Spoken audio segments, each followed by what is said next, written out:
मुख्यमंत्री ने कल एक बात कही है कि जो भी 7-8 भर्तियां हैं जो अधीनस्थ सेवा चयन आयोग ने ही करवानी थी उनको अब आयोग के माध्यम से कराएंगे। इस भर्ती का जिक्र नहीं किया है। आपको क्या लग रहा है कि ये निर्णय क्या सही है जो यूके SSSC से हटाकर आयोग को दे दिया गया है, और आपकी परीक्षा का जिक्र अभी मुख्यमंत्री ने फिलहाल नहीं किया उन 7-8 भर्तियों? जी सर, कल बागेश्वर में मुख्यमंत्री जी थे, वहाँ हमारी साथ की एक लड़की ने मुख्यमंत्री जी से पूछा भी था। वहाँ पर अगर हम उनकी अगर जो बाइट थी अगर उसको देखें तो उसमें उन्होंने एक चीज़ तो स्पष्ट कर दी कि भाई जो ये पेपर लीक का मामला है ये एक संगठित जो गिरोह था वो करता था। इसका मतलब है कि ये एक संगठन द्वारा ऑर्गेनाइज्ड है, मीन्स कि फिक्स लोगों तक ही पेपर पहुंचा होगा। और रही बात जहाँ तक कि यूके SSC से SSSC से हट करके अगर यूके PCS को दिया जा रहा है सर, उसका स्वागत किया जाता है, हम लोग करते हैं। लेकिन सर इसमें लेट लतीफ़ी बहुत होगी, क्योंकि सर यहाँ से कागज़ पहुँचाने में ही कम से कम 6 महीने तक से ऊपर का टाइम लग जाएगा। फिर जा कर के उस पर आगे की कार्रवाई होगी, फिर एग्ज़ाम शेड्यूल होना, कम से कम सर आप मान लीजिए कि 1-1.5 साल का प्रोसेस है। उसके बाद ही आप मानो कि एग्ज़ाम कंडक्ट हो पाएंगे सर। बिल्कुल। आपका क्या नाम है? मेरा नाम संजय सिंह है। संजय जी, ये बताइए, कल जो भीड़ यहाँ पर थी, ये कहा जाता है राजनीति के लिए अक्सर ये कहा जाता है कि जहाँ संख्या बल ज़्यादा होता है सरकारें उसी तरफ ज़्यादा ध्यान देती हैं। आपका संख्या बल कम है। अभी कुछ लोग कह रहे थे कि वो क्वांटिटी थी, ये क्वालिटी है। क्या कहेंगे अब, आप लोग क्या प्लान कर रहे हैं आगे? देखिए सर, हम लोग सभी हैं, जितने भी यहाँ पे लोग इकट्ठे हो रखे हैं, 2.5 लाख बच्चों में से हम चयनित हो रखे हैं लगभग 916।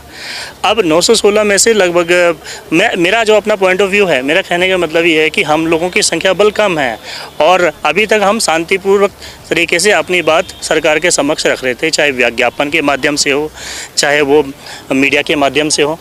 अब सरकार को एक चीज़ स्पष्ट कर देनी चाहिए, जाँच में जो भी लोग पकड़े जा रहे हैं उनकी तो हमें पता है, जो माफिया हैं, जांच में उन बच्चों का नाम भी सार्वजनिक करना चाहिए मेरे हिसाब से। कई बार क्या होता है, हम अपना पक्ष रखते हैं मीडिया के सामने और हमें ही ट्रोल होना पड़ता है, क्योंकि अभी तक फिल्टर नहीं हो पा रहा है कौन बच्चे जो अनुचित साधनों से पास हुए हैं।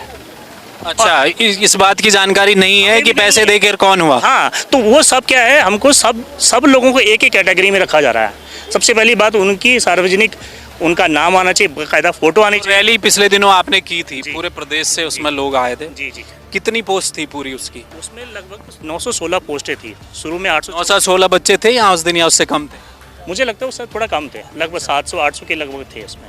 ब्लैक शिप जो थी वो नहीं आई थी, आपको ये लगता? बिल्कुल बिल्कुल, जिनके ऊपर कार्रवाई हो रही थी या एक्शन हो रहा था वो नहीं आए, और हम चाहते भी नहीं सर कि ऐसे लोग हमारे बीच में आए। हम तो समर्थन कर रहे हैं इस जांच का, और हम ये चाहते हैं कि अगर कुछ लोगों को लगता है कि STF सही काम नहीं, हम CBI जांच कराने के खुद पक्ष में हैं।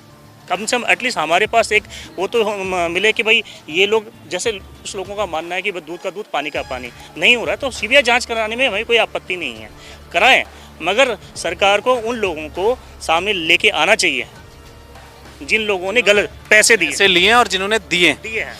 क्या करेंगे अब आप आगे, क्या सोचा है? सरकार तो एक तरफ से सुस्त रवैया दिखा रही है आपके प्रति। कल बड़ा हंगामा पूरे देहरादून में हुआ है, बातें बड़ी बड़ी हो रही हैं। CBI जांच के मसले पर भी मुख्यमंत्री ने साफ कर दिया कि वो बिल्कुल मन नहीं रखते CBI जांच कराने का, क्योंकि उन्होंने कहा कि कांग्रेस अगर CBI की बात कर रही है तो कभी CBI को गलत बताती है, कभी सही, ये नहीं चलेगा। अब क्या करेंगे आप लोग, कब तक ऐसे सड़कों पर खड़े रहेंगे? देखो, मेरा मानना तो ये है कि हम तो जांच के पूरे समर्थन में हैं और मुख्यमंत्री जी के बयान का भी हम लोग समर्थन करते हैं, क्योंकि उन्होंने कुछ सोच समझ करके मुख्य सेवक के तौर पर कहा ही होगा कि हम CBI की जांच नहीं कराएंगे, क्योंकि उनके पास जब इतनी अच्छी जो है STF की टीम है सरकार की, और वो बखूबी अपना काम अच्छे तरीके से कर रही है, तो उसके काम पे संशय करना हमारा बिल्कुल गलत है। तो जो मुख्यमंत्री जी ने कहा है वो बिल्कुल अपने वहाँ सही है।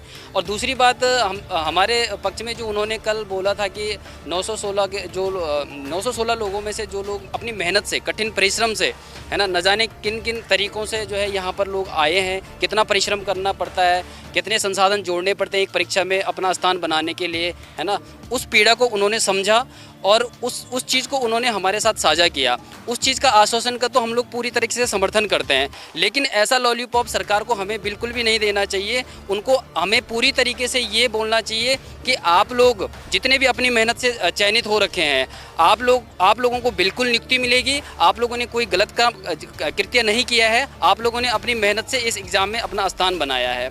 तो हम ये चाहेंगे कि सरकार जल्दी से जल्दी जो है हमारे लिए एक रास्ता निकाले, और जो ईमानदारी और मेहनत से बच्चा सेलेक्ट होता है, ताकि हम भविष्य की एक मिसाल के तौर पर कायम रहें कि जो बच्चा अपनी मेहनत ईमानदारी के साथ जो है परीक्षा में अपना स्थान बनाता है, वो कभी भी जो है नहीं गिर सकता, वो कभी